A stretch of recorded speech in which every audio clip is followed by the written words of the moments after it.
Jack Miller stood at the edge of the massive viewing platform and tried not to look impressed. The space station's celestial nexus stretched out before him in all directions, a marvel of engineering that made the best human structures look like children's toys.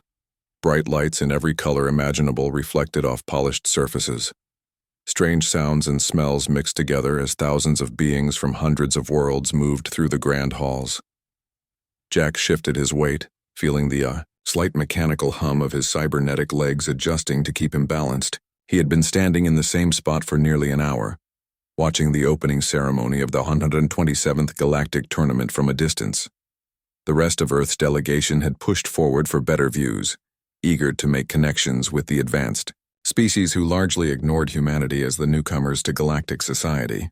"You could try mingling, you know," a voice said from behind him. Jack turned to see his sister Olivia approaching. Her formal diplomatic uniform made her look important. Unlike Jack's plain black suit that felt too tight across his shoulders, "I'm doing my job," Jack said. "Observing," Olivia sighed. "I didn't drag you 16 light years from your ranch to observe, Jack. You need to interact with people again. Any people. Even if they have 6 eyes or breathe methane." Jack rubbed the seam where his flesh met metal at his right wrist. The cybernetic limbs had saved his life after the explosion on Mars colony 7 years ago, but sometimes he still felt the phantom pain of the limbs he'd lost. "I'm not good at small talk with humans anymore. What am I supposed to say to a floating jellyfish or a rock person?" "Just be yourself," Olivia said, then smiled. "Well, maybe be your old self. The one who used to lead rescue missions and tell terrible jokes. Not the grumpy hermit who glares at his goats all day." Before Jack could argue, a chime rang out across the vast chamber. The center of the arena illuminated as a being made of what looked like flowing liquid metal rose on a platform. "Welcome, representatives of the galactic community." The announcer's voice boomed, automatically translated into each listener's native language through the small devices they all wore in their ears. "We gather for the 127th Tournament of Unity, where skills and talents from across known space come together in peaceful competition." Jack half listened to the speech about harmony and cooperation. Earth had only been invited to participate in the last 3 tournaments since making first contact 15 years ago. Humans were still novelties, curiosities from a backwater planet that had somehow developed faster than light travel before blowing themselves up. As the opening ceremony continued, Jack scanned the crowd, his old military habits kicking in. He always located exits first, then potential threats, then anomalies. His eyes stopped on an unusual gap in one section of the audience. Among a group of tall, elegant beings with crystalline skin that caught the light like prisms, there was a small figure seated apart from the others. Jack watched as the crystalline beings, Kirsharians if he remembered his briefing correctly, kept a careful distance from the smaller figure. He narrowed his eyes, focusing. The small Kirsharian appeared to be a child. Unlike the others whose crystal-like exoskeletons formed perfect symmetrical patterns, this one's right leg had an irregular formation. The child used a simple device to support his weight on that side. Despite the advanced technology all around them, the mobility aid looked surprisingly basic. While the other Kirsharian stood tall and proud, the child hunched slightly, trying to seem smaller. Jack recognized that posture. He'd seen it in wounded soldiers who felt they were letting their team down, who wanted to disappear. The main Kirsharian delegation was being introduced now, a particularly tall and impressive figure with elaborate crystal formations extending from his shoulders, stepped forward as High Chancellor Victor, supreme leader of the Kirsharian collective. Jack noticed how the High Chancellor's eyes deliberately avoided looking toward the section where the small child sat. Something cold settled in Jack's stomach. As the ceremony continued, performers from various worlds demonstrated their species' unique abilities. The Mavari dancers spun so quickly they seemed to vanish. The Hunto delegation lifted objects with their minds. Each display drew gasps and applause. Jack kept watching the Kirsharian child. When a particularly spectacular light show began, the boy tried to move for a better view. His mobility device caught on the edge of a step and he stumbled. None of the nearby Kirsharians moved to help. In fact, Several stepped further away. Without thinking, Jack moved. Years of military training and a lifetime of instinct pushed him forward through the crowd. He crossed the distance quickly, ignoring the startled looks from various aliens who weren't used to humans moving so purposefully through their space. He reached the boy just as the child was about to fall. Jack's cybernetic hand, stronger and more precise than his original one had been, gently caught the boy's crystalline shoulder, stabilizing him. "Careful there," Jack said, forgetting momentarily that his translator wouldn't necessarily work both ways. The boy looked up, eyes wide with something between fear and wonder. His skin was like semi-transparent quartz with subtle blue patterns flowing beneath the surface. Up close, Jack could see that the malformation in his leg wasn't just cosmetic. The crystalline structure had grown incorrectly, making proper movement impossible. A shocked hush fell over the nearby Kirsharians. Jack became aware that he had created some sort of scene. The Kirsharians were staring at him, their normally flowing blue patterns turning sharp and red with what Jack assumed was alarm or anger. "Step away from the defective one," one of them said in strangely accented English. Jack's jaw tightened at the word defective. He didn't move his hand from the boy's shoulder. He was about to fall, Jack said simply. The boy was staring at Jack's arm now, particularly at the visible seam where metal met flesh at his wrist. The child reached out, one crystalline finger, and hesitantly touched the junction. "You are broken too?" the boy asked in surprisingly clear English. Before Jack could answer, there was a commotion as the Kirsharian delegation pushed through the crowd. The High Chancellor himself approached, his crystal formations glowing with intense red patterns. "What is the meaning of this interference?" he demanded. Olivia appeared suddenly at Jack's side, her diplomatic training kicking in. "High Chancellor, please accept our apologies if we violated any cultural protocols. My brother—" "Is this one yours?" the High Chancellor interrupted, looking at the boy with an expression Jack couldn't read but instantly disliked. "I am Zalvek," the boy said quietly, his voice stronger than his frame suggested. "And this human saved me from falling." The High Chancellor's pattern shifted to a color Jack hadn't seen before, a deep purple that pulsed slowly. "A human helped you?" The way he said it made it sound impossible, as if Jack had suddenly started breathing water. Jack realized he was still holding the boy's shoulder. He removed his hand but stayed close. "Where I come from," Jack said, looking directly at the High Chancellor, "we help people who need it, nothing complicated about that." The High Chancellor stared at Jack for a long moment. The translator couldn't convey what he was thinking, but Jack had faced down enough authority figures in his time to stand his ground. Finally, the Chancellor spoke. "Curious. Perhaps this is why your species has survived despite your limitations." He turned away, addressing the boy without looking at him. "Zalvek, return to our quarters immediately." As the boy began to move away, he looked back at Jack. There was something in his eyes, a spark of something that hadn't been there before. "Thank you, human," Zalvek said quietly. Jack nodded. "Name's Jack. Jack Miller." "Jack Miller," the boy repeated as if memorizing it. Then the Kirsharian delegation swept him away. Olivia exhaled slowly beside him. "Well, that's one way to make first contact. You do realize that was the High Chancellor's son you just touched? The one no one is supposed to acknowledge exists?" Jack watched the Kirsharians disappear into the crowd. "Why would they bring him here just to treat him like that?" "Politics," Olivia said. "Always politics.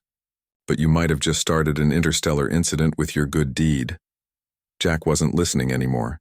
He was thinking about the look in Zalvek's eyes, and the way the boy had touched his cybernetic arm, not with disgust or pity, but with recognition. "I think I'll stick around for the rest of this tournament after all," Jack said. Jack found himself thinking about the Kirsharian boy for the rest of the day.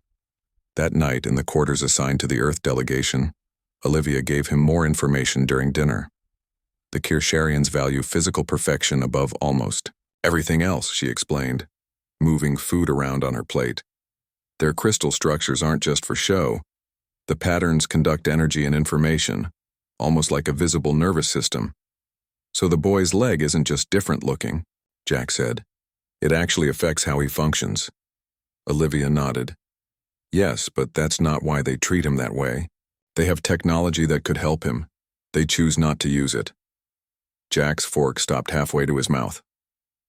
Why? Because they believe imperfections are signs of bad genetic lines.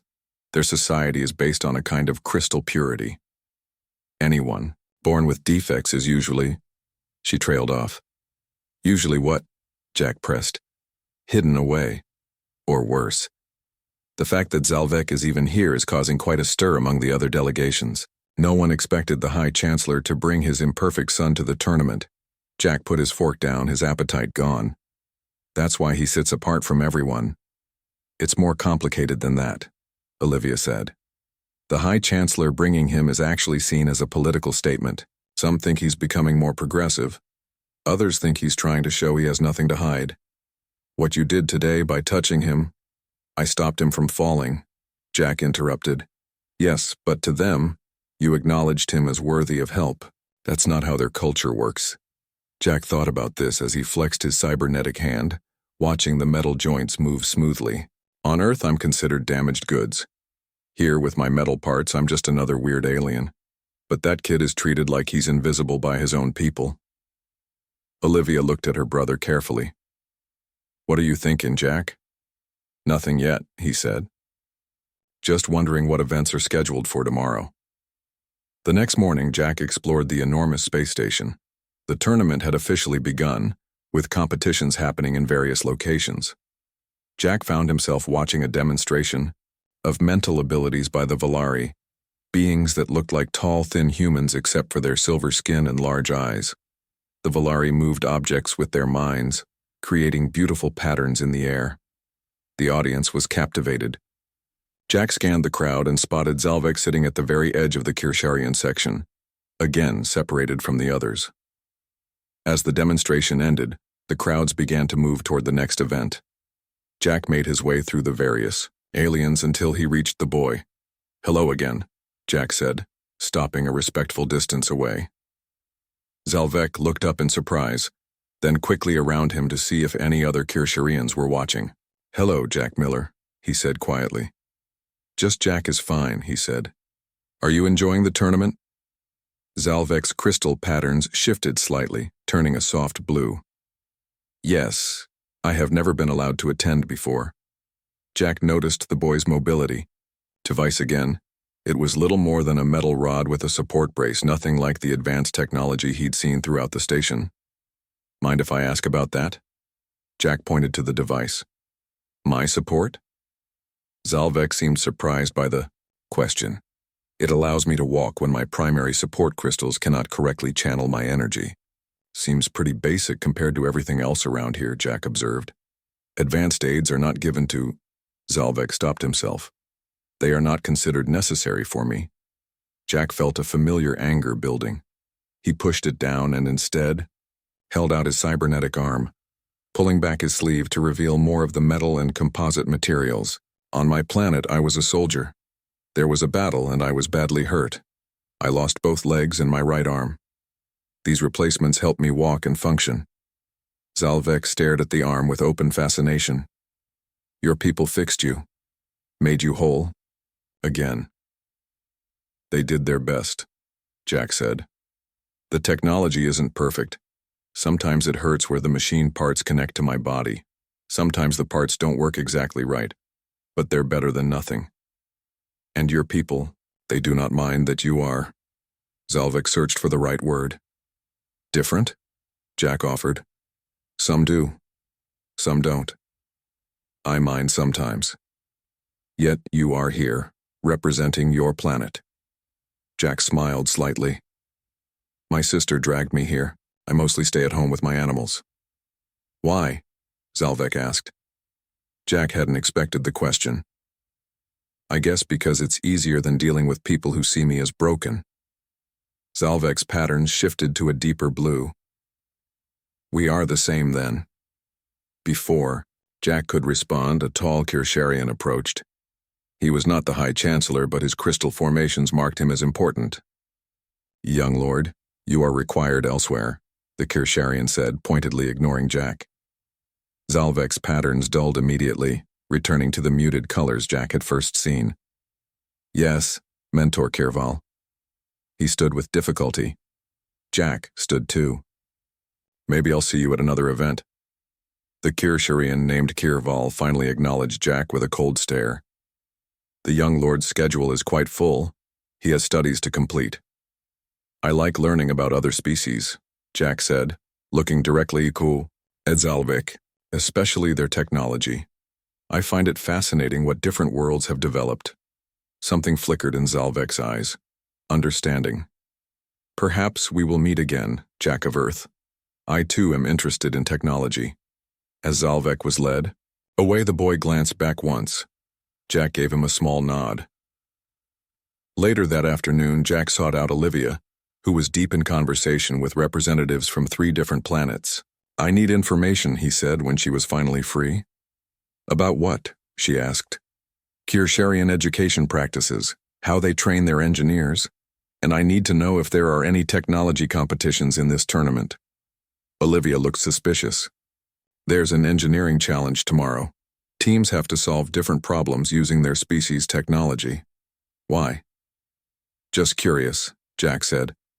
That night, Jack did something he hadn't done since leaving the military. He made a plan. He studied the tournament schedule, the layout of the station, and the information Olivia reluctantly provided about Kirsharian daily routines. The next morning, he positioned himself near the education section of the station, where young aliens from various worlds were taken for lessons during the tournament. He waited, watching the groups come and go. Finally, he spotted Zalvek being escorted by the same mentor from yesterday. The boy was carrying what appeared to be study materials. Jack waited until they entered a room, then moved closer to watch through the transparent wall. Inside, Zalvek sat alone at a desk while his mentor worked nearby. The boy was writing something but kept glancing at his mentor. When Kirval turned away to speak with another Kirsharian, Zalvek quickly pulled out a different device and began working on it intensely. Jack watched for nearly an hour. Every time his mentor looked away, Zalvek would switch to this hidden project. Jack couldn't see details, but it appeared to be some kind of technical design. When the lesson ended, Jack moved to a position where Zalvek would pass by. As the boy and his mentor walked, Jack made sure to be noticed. "Excuse me," he said, addressing the mentor. "I'm part of Earth's delegation, and I'm trying to find the engineering competition arena. Could you point me in the right direction?" The mentor looked annoyed at being addressed directly, but before he could respond, Zalvek spoke up. "The engineering challenge is in the West Quadrant, Section 42, he said quickly. "It begins in 1 hour." "Thank you," Jack said.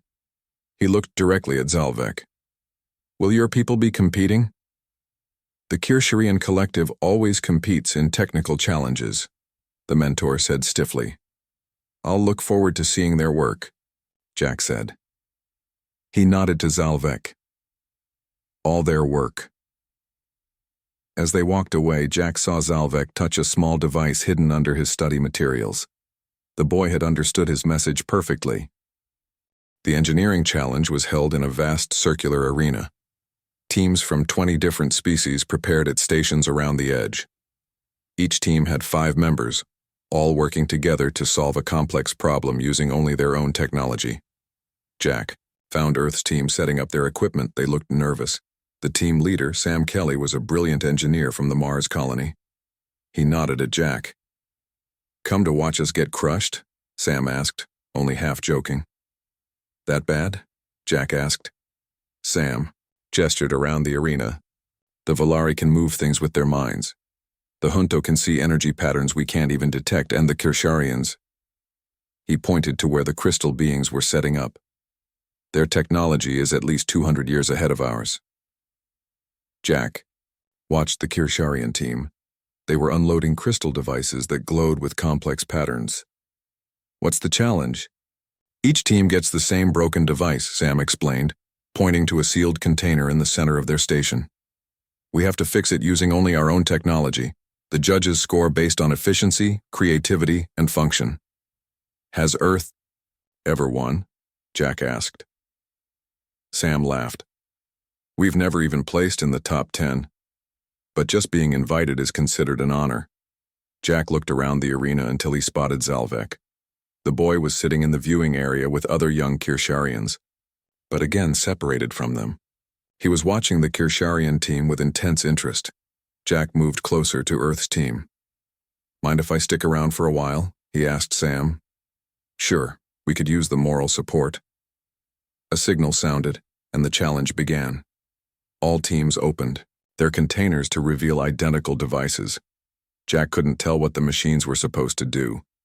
They looked like metal and crystal spheres with complex internal components, most of which were damaged or disconnected.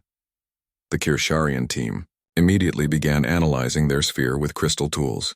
The team leader, a tall Kirsharian with elaborate shoulder formations, pointed to various parts and gave orders.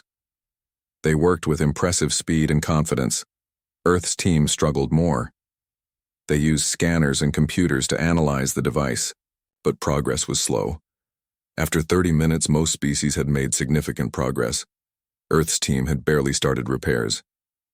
We can't figure out how the power system works, Sam admitted to Jack. It's like nothing we've seen before. Jack looked over at Zalvek. The boy was leaning forward, his eyes fixed on the devices. His crystal patterns were shifting rapidly, and he was making small movements with his hands, as if working on the device himself from a distance. I'll be right back, Jack told Sam. Jack walked around the edge of the arena until he reached the viewing area where Zalvek sat. He sat down next to the boy, ignoring the stares from nearby Kirsharians. Your people seem to know what they're doing, Jack said quietly. Zalvek didn't look away from the teams. They are following standard procedures. The device is a Mavari energy converter. It is challenging, but not impossible. Earth's team is stuck, Jack said. They can't figure out the power system. Zalvek finally looked at Jack. Humans use linear power systems. Mavari technology uses circular energy flows. Your team is looking for connections that do not exist. Jack raised his eyebrows. You know a lot about this. Zalvek's patterns dimmed. I study when no one is watching. My mentor thinks I read approved texts, but I access the full library when he is not paying attention. And what would you do to fix that device? Jack asked. Zalvek hesitated, then pulled out a small crystal tablet from under his robe. He quickly activated it and showed Jack a design. This would convert human power sources to match Mavari requirements, he said. It is simple, but effective. Jack studied the design. He didn't understand all of it, but he could see it was elegant and clever. Our team could use help like this, Jack said. The rules state each species must use only their own technology, Zalvek replied. But ideas can come from anywhere, Jack said. Would you mind if I shared this concept with them? Zalvek's patterns shifted to a bright blue Jack hadn't seen before. You would use my design? If you'll let me. The boy looked around nervously, then nodded. Yes, but you cannot say where it came from. My father would be very angry. Jack stood up. I won't tell anyone, but someday people should know what you can do. Jack returned to Earth's team, who were growing increasingly frustrated. Sam, I have an idea, Jack said. What if the power system isn't linear? What if it's circular? Sam looked confused. What do you mean? Instead of trying to find the beginning and end of the circuit, what if the energy flows in a continuous loop? Jack did his best to explain what he had seen in Zalvek's design. Sam's eyes widened. That could work. But how did you come up with that? I've been watching other teams, Jack said. Sometimes an outside perspective helps. Sam quickly gathered his team and explained the new approach. They began reconfiguring their tools and adapting their repair strategy. Progress was still slow compared to the other teams, but now they were actually making progress. From the viewing area, Zalvek watched intently. When Earth's team successfully activated the first power cycle, his patterns glowed briefly with excitement. The High Chancellor entered the arena then, accompanied by his advisors. He moved around the edge, observing each team's progress. When he reached the Earth station, he paused, looking surprised at their progress. "Your species continues to surprise me," the Chancellor said to Sam. "I did not expect humans to grasp the concept of circular energy flow." Sam glanced at Jack, then back to the Chancellor. "We're still learning, but we adapt quickly." The Chancellor's gaze moved to Jack, recognition dawning. "You are the one who assisted my—" He paused. "Who assisted Zalvek yesterday?" "Yes," Jack said simply. The Chancellor studied him. "You are damaged, yet your people allow you to represent them." Jack felt his jaw tighten. "I'm not damaged, I'm adapted. There's a difference." The Chancellor's patterns shifted colors. An interesting perspective. He turned away without further comment and continued his tour. When the time limit ended, the judges began their evaluations. As expected, the Kirsharian team finished near the top, their device working perfectly. The Volari won first place with an innovative solution that improved on the original design. To everyone's surprise, Earth's team placed 12th out of 20, their best result ever. "We couldn't have done it without your insight," Sam told Jack, during the celebration afterward. "How did you know about circular energy flows?" "Let's just say I got a new perspective on things," Jack replied. Later, as teams and spectators left the arena, Jack found Zalvek waiting near an exit. "Your team did well," the boy said. "Thanks to you," Jack replied quietly. "Your design was brilliant." Zalvek's patterns brightened. "I have many designs, for better mobility aids, energy systems, even ship improvements." He hesitated, then said, "I have a design that might help with your cybernetic limbs too." Jack was surprised. "You've been thinking about that?" Zalvek nodded. "Your technology is interesting but inefficient. The pain you mentioned at the connection points could be eliminated with a different interface system." Jack looked at this small alien boy with new appreciation. "I'd like to see that design sometime." "I could show you now," Zalvek said eagerly. "My mentor is busy reporting to my father about the competition. I have approximately 27 minutes before he will look for me." Jack smiled. "Then we better make the most of those 27 minutes." They found a quiet corner where Zalvek could show Jack his designs. The boy's crystal tablet contained dozens of technical drawings, each more impressive than the last. Jack didn't understand all the details, but he could see the creativity and innovation in every design. "Why don't they let you use these ideas?" Jack asked. "You could help your people." Zalvek's patterns dimmed. "My physical form is considered flawed, so my mind is assumed to be flawed as well. No one has ever asked to see my designs before you." Jack thought about his own experience after his injuries, how some people had treated him differently, as if his mind had been damaged along with his body. "Their loss," Jack said. "Because what I'm seeing here is nothing short of brilliant." Word spread quickly about Earth's surprising performance in the engineering challenge. The next morning, Jack was approached by Olivia in the dining area of their quarters. "The ambassador wants to see you," she said, her expression serious. "Am I in trouble?" Jack asked.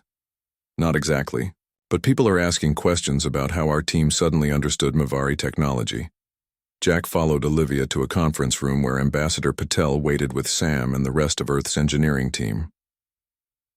"Sergeant Miller," the ambassador said formally, "I understand you provided some key insights to our team yesterday."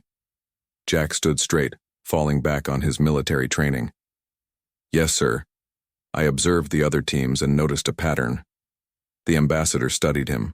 "In 3 years of competition, our engineers never noticed this pattern. Yet you, with no technical background, figured it out in one afternoon." Sam spoke up. "Whatever his source, Ambassador, Jack's insight was crucial. We're being taken seriously, for the first time." "That's the problem," the ambassador said. "We're being taken too seriously. The Kirsharian delegation has filed an inquiry. They believe we may have used non-human technology, which would violate the rules." Jack felt a chill. He thought about Zalvek and the consequences the boy might face if the truth came out. "I didn't use any non-human technology," Jack said carefully. "I just saw the problem differently." The ambassador sighed. The High Chancellor has requested a meeting with our delegation. He specifically asked that you attend, Sergeant Miller. When? Jack asked. 1 hour from now. As Jack left the conference room, Olivia caught up with him in the hallway. What did you do, Jack? She asked quietly. Nothing wrong, he said. But something that has the Kirsharians interested in you. Olivia stepped in front of him. This wouldn't have anything to do with the High Chancellor's son, would it? Jack tried to keep his face neutral, but Olivia knew him too well. Oh, Jack, she sighed. Of all the aliens to befriend, you picked the most politically complicated one. He's just a kid, Jack said. A smart kid who's treated like he's invisible. The Kirsharians are one of the most powerful species in the galaxy. If they decide Earth has violated tournament rules, it could affect our standing in the galactic community. So we're supposed to ignore how they treat their own children? Jack asked. It's not our place to change their culture, Olivia said. Jack flexed his cybernetic hand. Maybe someone should. The meeting with the Kirsharian delegation took place in a formal chamber. The High Chancellor sat on a raised platform, surrounded by advisors. Earth's delegation, including the ambassador, Olivia, and Jack, sat facing them. We appreciate you meeting with us, High Chancellor, Ambassador Patel began. If there are concerns about our team's performance, I am not concerned about your performance, the High Chancellor interrupted. I am interested in how it was achieved. His crystalline gaze fixed on Jack.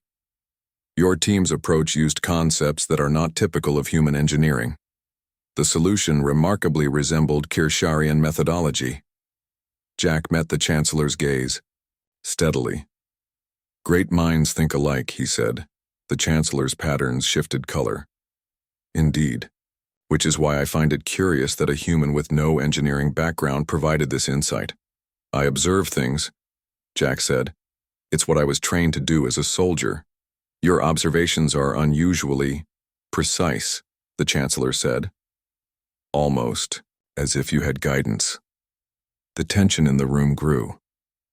Jack knew what the Chancellor was implying, but he wouldn't betray Zalvek. Chancellor, Ambassador Patel said, if you're suggesting we violated the rules, I am suggesting, the Chancellor interrupted, that perhaps Sergeant Miller possesses unexpected talents. Talents that might be of interest to the Kirsharian collective. This was not what Jack had expected. He glanced at Olivia, who looked equally surprised. What kind of interest? Jack asked.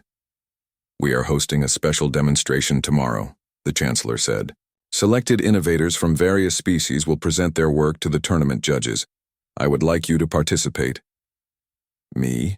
Jack was confused. I'm not an innovator. Perhaps not, the Chancellor said, but I believe you have ideas to share. The way he emphasized ideas made Jack suspect the Chancellor knew more than he was letting on. What would I need to do? Jack asked cautiously. Simply present a technological concept to the judges. Something innovative, something that combines human and other perspectives. Jack realized what the Chancellor was really asking. He wanted Jack to present Zalvek's ideas without revealing their source. The perfect way to showcase Kirsharian superiority while keeping the imperfect boy hidden. I can't take credit for someone else's ideas, Jack said firmly. The Chancellor's patterns turned a cold blue.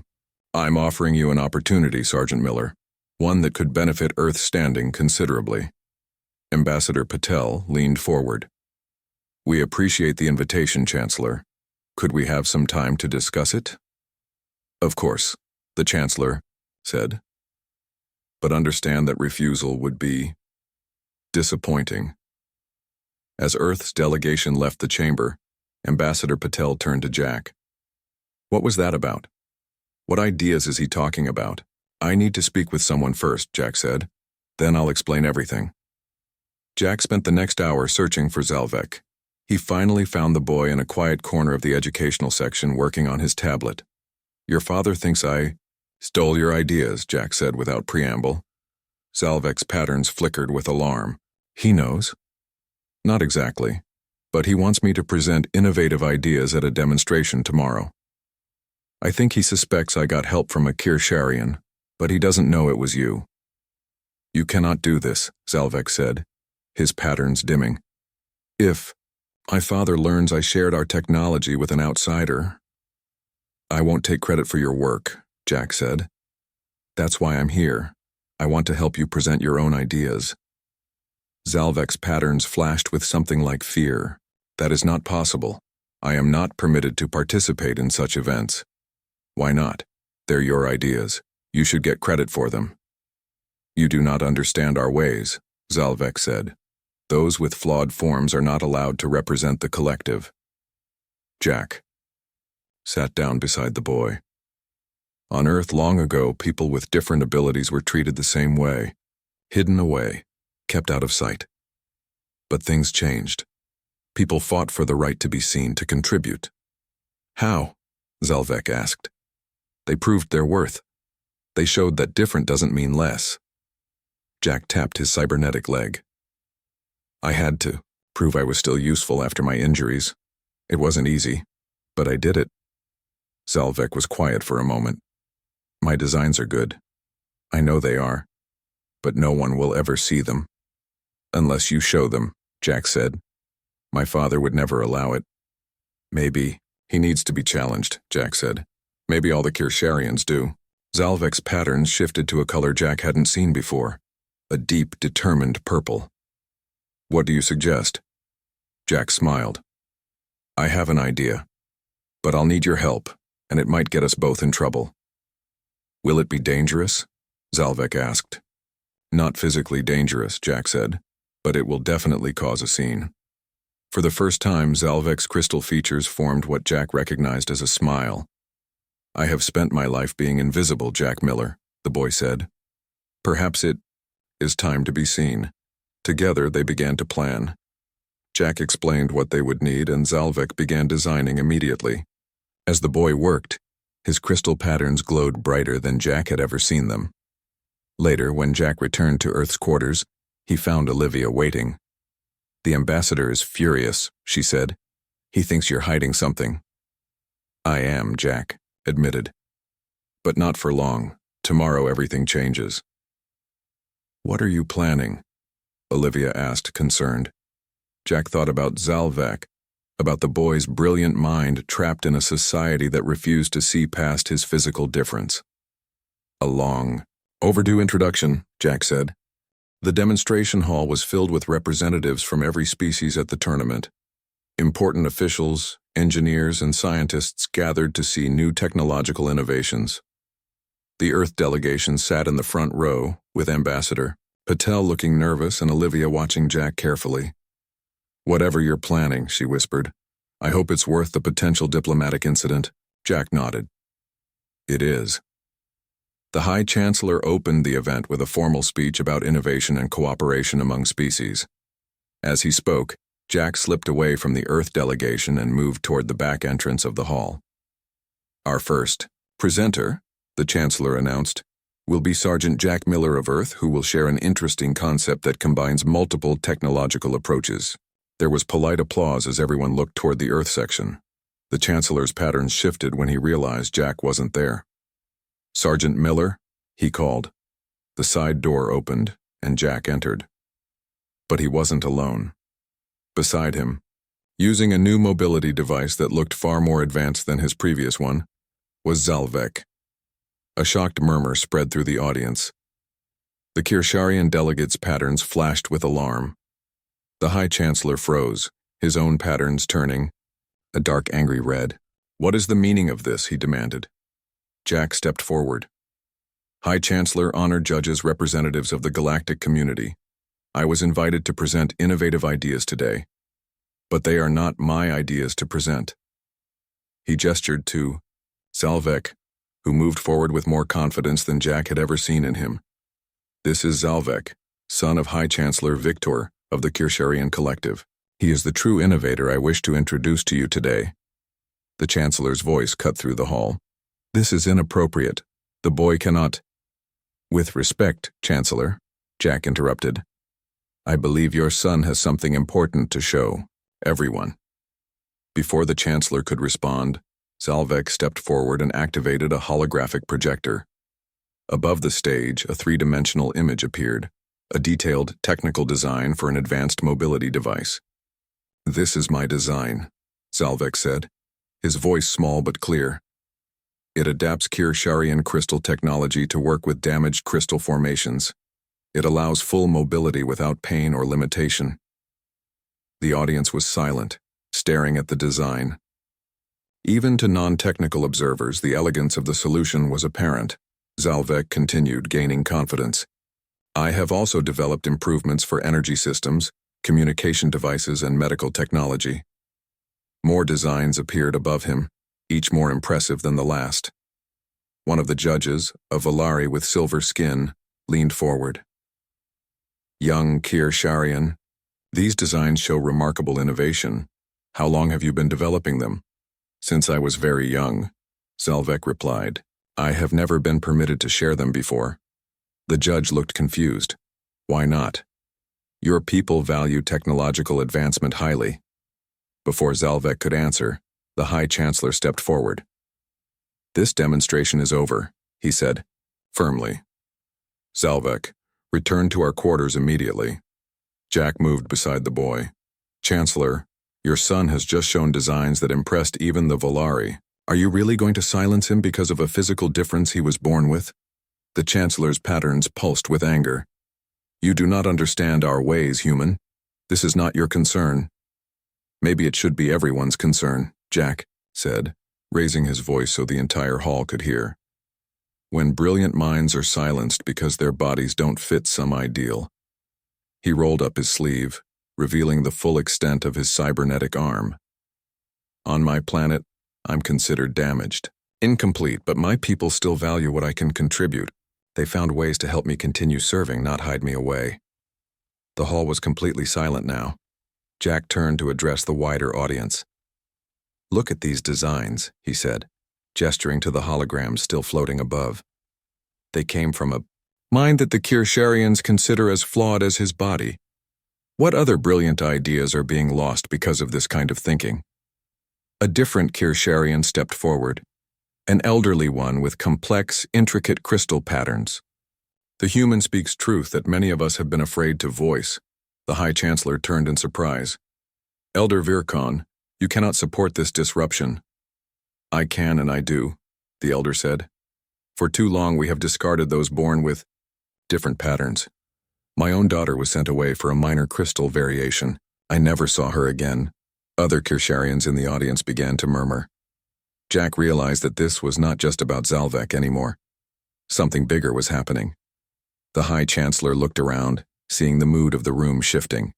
His patterns changed, becoming less angry and more complex. Uncertainty, perhaps, or calculation. "These designs," he said finally, turning to Zalvek. "You created them all yourself?" "Yes, Father," Zalvek said. "I have hundreds more." The Chancellor was silent for a long moment. Then he turned to the judges. "I request a brief recess to discuss this unexpected development with my delegation." The lead judge nodded. "Granted. We will reconvene in 1 hour." As people began to leave the hall discussing what had happened in excited voices, the ambassador rushed up to Jack. "What have you done?" he demanded. "You may have just destroyed our relationship with the Kirsharians." "Or improved it," Olivia said, joining them. "Did you see the reactions? Not all Kirsharians agree with how they treat those who are different." Jack was watching Zalvek, who stood alone near the stage as Kirsharians debated around him. Despite the chaos, the boy seemed calm, his patterns glowing with a steady, clear blue. "I need to talk to him," Jack said, moving away from the Earth delegation. When he reached Zalvek, the boy looked up at him. "Thank you, Jack Miller." "For what?" "I may have just made things worse for you." Zalvek's patterns brightened. "No. For the first time, they are seeing me. Really seeing me. Even if nothing else changes, that is something." Before Jack could respond, the High Chancellor approached them. Jack tensed, preparing for a confrontation. "My son," the Chancellor said, addressing Zalvek directly, perhaps for the first time in public. The Elder Council wishes to review your designs in detail. Zalvek's patterns flickered with surprise. They do? Yes. They believe your mobility device could help many Kirsharians with similar conditions. Jack noticed the Chancellor's careful choice of words. Not defects or flaws, but conditions. And the human? Zalvek asked, nodding toward Jack. The Chancellor studied Jack. His methods are disruptive and inappropriate, but his perspective has merit. He turned to Jack. Sergeant Miller, your actions today have challenged our traditions. This is not comfortable for us. Change rarely is, Jack said. Indeed. The Chancellor's patterns shifted to a color Jack hadn't seen before. The Elder Council has suggested forming a new research division focused on adaptive technologies. They have nominated Zalvek to lead it, despite his age. Jack couldn't hide his surprise. That's unexpected. Our society values innovation above most things, the Chancellor said. Today my son has demonstrated remarkable innovation. To ignore that because of his physical form would be... He paused, seeming to struggle with the concept. Inefficient. It wasn't acceptance, not really, but it was a start. The Council has also suggested, the Chancellor continued, that we might benefit from human perspective on these matters. Your species has more experience with adaptation. Jack looked at Zalvek, who was practically glowing with excitement. I'd be happy to help, Jack said. When the demonstration resumed an hour later, everything had changed. Zalvek presented his designs officially with his father standing beside him. The judges were impressed, asking detailed questions that the boy answered with growing confidence. Later, as the tournament began its closing ceremonies, Jack stood with Olivia watching the proceedings. You changed things today, she said. For that boy, maybe for all Kirsharians who are different. Jack watched as Zalvek sat with his father in the Kirsharian section, no longer separated from the others. I just showed them what was already there, Jack said. Sometimes that's all anyone needs. And what about you? Olivia asked. Are you going back to your ranch when this is over? Jack thought about the High Chancellor's invitation to help with the new research division, about the excitement in Zalvek's eyes when they discussed combining human and Kirsharian approaches to adaptive technology. I think, Jack said, flexing his cybernetic hand. I might have found something worth doing again. As if sensing Jack's attention, Zalvek looked up and across the arena. The boy's crystal patterns glowed brightly as he raised his hand in a human-style wave. Jack smiled and waved back. Two beings from different worlds, both considered broken by their own people, both now finding new purpose in their differences. Sometimes, Jack thought, the most human thing you can do is show someone else that being different doesn't mean being less.